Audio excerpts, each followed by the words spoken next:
بسم اللہ الرحمن الرحیم۔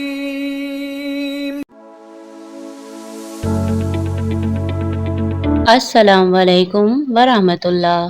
فرعون کا دریائے نیل میں ڈوبنے کا کوئی پروگرام نہیں تھا، مگر ڈوب گیا۔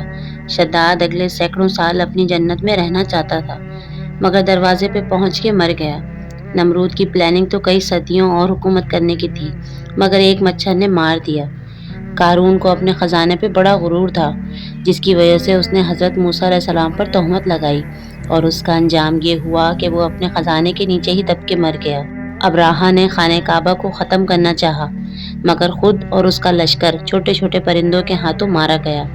یزید نے حضرت امام حسین رضی اللہ عنہ کو شہید کر کے اپنے لیے لمبے عرصے کی بادشاہت کا انتظام کیا تھا، مگر 3 سال بعد ہی عبرتناک موت مر گیا، اور اس کی نسل بھی مٹ گئی۔ ہٹلر کے ارادے اور بھی خطرناک تھے، مگر حالات ایسے پلٹے کہ خود کو ہی ختم کر ڈالا۔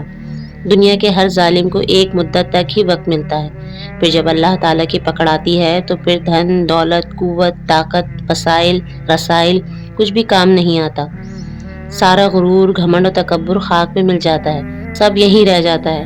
اگر کچھ ساتھ جاتا ہے تو وہ ہمارے اعمال اور کردار ہیں، یہی ہمارے ساتھ جاتا ہے۔ اگر آپ میری بات سے متفق ہیں تو اس ویڈیو کو لائک اور شیئر ضرور کریں، اور میرے چینل کو سبسکرائب کرنا نہ بھولیں۔